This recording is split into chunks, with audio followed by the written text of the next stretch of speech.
Shalom semuanya. Baik, kalau Bapak Ibu senang dengan sebuah judul khotbah, saya ingin menyampaikan dengan tema orang Israel yang ditindas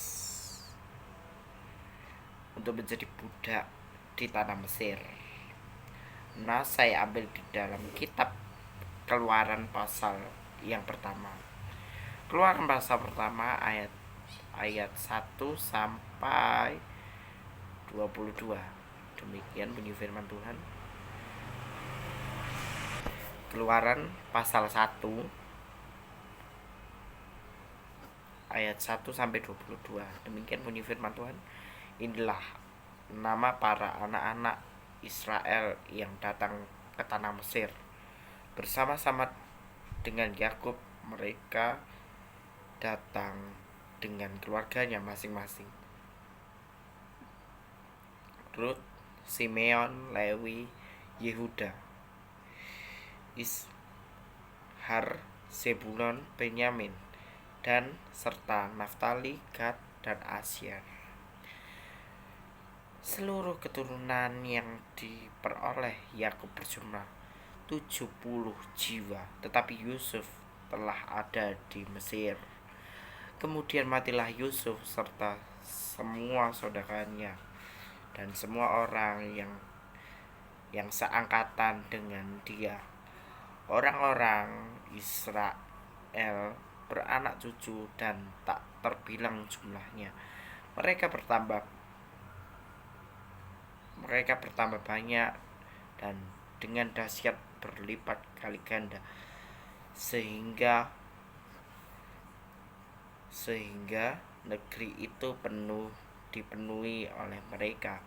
Kemudian bangkitlah seorang raja baru memerintah di tanah Mesir yang tidak mengenal Yusuf. Berkata raja itu kepada rakyatnya, bangsa Israel itu sangat banyak dan lebih besar jumlahnya daripada kita.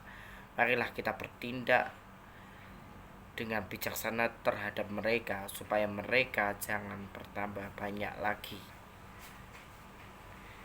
Dan jika terjadi peperangan, jangan bersekutu nanti dengan musuh kita dan memerangi kita, lalu kita pergi dari negeri ini. Sebab pengawas Rodi ditempatkan atas mereka untuk menindas mereka dengan kerja paksa. Mereka harus mendirikan bagi Firaun kota-kota perbekalan, yakni Pitom dan Ramses.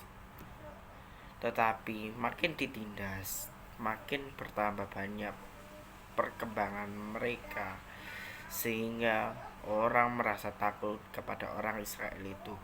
Lalu dengan kejam orang Israel memaksa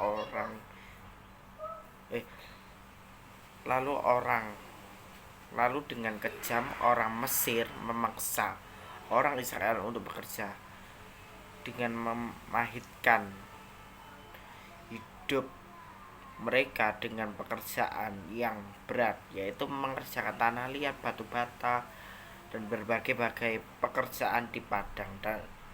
Dan ya, segala pekerjaan yang kejam dipaksakan oleh orang Mesir kepada mereka. Raja Mesir itu juga memerintahkan kepada bidan-bidan yang menolong perempuan Ibrani, seorang bernama Sifra dan yang lain bernama Puah. Katanya, apabila kamu menolong perempuan Ibrani pada waktu bersalin, kamu harus memperhatikan waktu anak itu lahir. Jika anak laki-laki, kamu harus membunuhnya, tetapi jika anakmu perempuan, bolehlah ia hidup.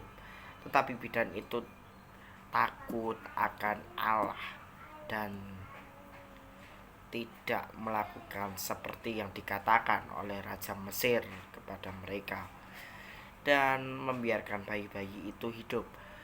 Lalu Raja Mesir itu memanggil bidan-bidan itu dan bertanya kepada mereka, Mengapakah kamu berbuat demikian, membiarkan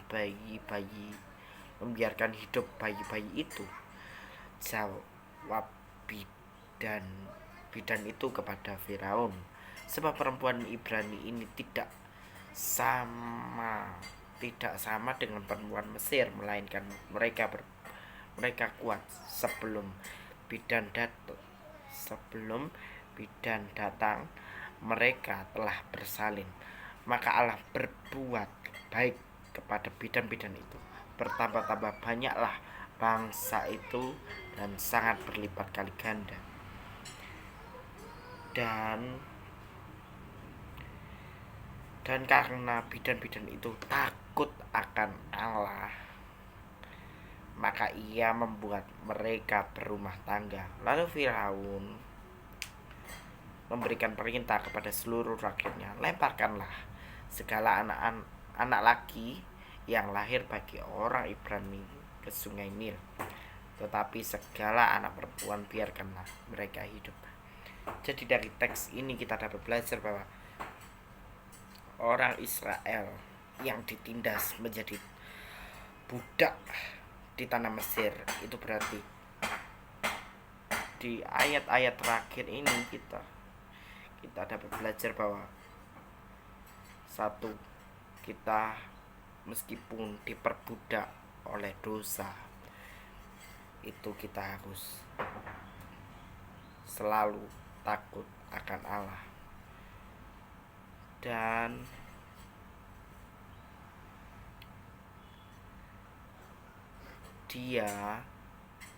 orang Israel yang ditindas ini di tanah Mesir untuk menjadi budak, itu harus, dari cerita ini Musa diceritakan bahwa akan meneruskan kelanjutan dari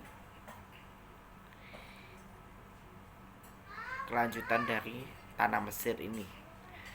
Dari Kejadian pasal 50, dari Kejadian 37, 39 sampai 50 akan dilanjutkan kembali di kitab Keluaran.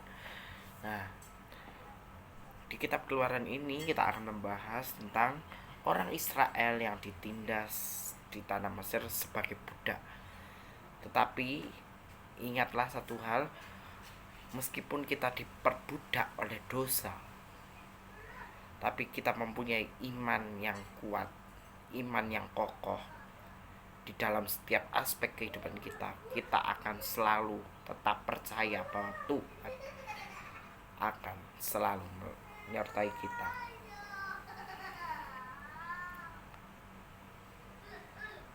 Sebab dari sinilah hidup takut akan Allah adalah kunci permulaan dalam kehidupan kekristenan kita yang sesungguhnya. Dan juga dari pasal inilah kita dapat mengerti kejadian di tanah Mesir, bahwa orang Israel ini menjadi budak, dan budak itu tidak enak. Dia selalu dipaksa untuk kerja paksa, berarti itu kerja rodi, kerja yang terus menerus tanpa dibayar. Nah, itulah yang dialami oleh orang Israel pada zaman itu. Tetapi pada zaman sekarang itu tidak boleh, karena di narapidana ada undang-undang yang berlaku di Indonesia mengenai kisah Yusuf dan Musa ini. Kita dapat belajar bahwa kita harus hidup takut akan Allah, sebab hidup takut akan Allah adalah kunci permulaan dalam kehidupan kekristenan. Dan juga dalam artian berlipat kali ganda itu artinya berkat yang kita terima itu tetap kita syukuri dalam kehidupan ini. Sebab apa? Hidup yang kita jalani bersama Tuhan ini harus disyukuri, harus disyukuri, dinikmati. Sebab apa? Berkat itu akan berlimpah, berlipat kali ganda. Sebab Kristus adalah sang sumber berkat itu sendiri. Dan dikatakan di ayat 22, ini Firaun kejam, orang paling kejam di Mesir itu. Firaun paling kejam, orang laki-laki itu dibunuh habis-habisan, dan anak perempuan pada saat itu dibiarkan untuk hidup. Karena apa? Anak laki-laki ini sebagai tanda bahwa ada kuasa lambang itu, supaya jadi darahnya itu anak laki-laki terbunuh dan lambang darah itu dilapiskan di ambang pintu rumah seperti salib. Jadi menandakan bahwa kalau ada bubuhan di ambang pintu berarti ada kuasa anak domba Allah. Gitu. Lemparkanlah segala anak laki-laki yang lahir bagi orang Ibrani. Jadi anak laki-laki itu harus dibuang, dibunuh, dan segala macam pada zaman itu. Tetapi anak perempuan ini biarkan tetap hidup. Jadi kisah ini dapat disimpulkan bahwa satu, itu harus takut akan Allah. Yang kedua, kita harus berbuat baik. Maka dikatakan di ayat yang ke-20, maka Allah berbuat baik kepada bidan-bidan itu, bertambah banyaklah bangsa itu dan sangat berlipat kali ganda. Nah, berbuat baik. Nah, berbuat baik ini itu kita juga dapat. Yang pertama pokoknya hidup takut akan Allah. Yang kedua, berbuatlah baik, selalu menggenapi rencana Allah dalam kehidupan kita, sehingga hidup kita ini dapat berkenan kepada Allah. Demikian saudara, terima kasih dan Tuhan Yesus memberkati kita sekalian. Amin.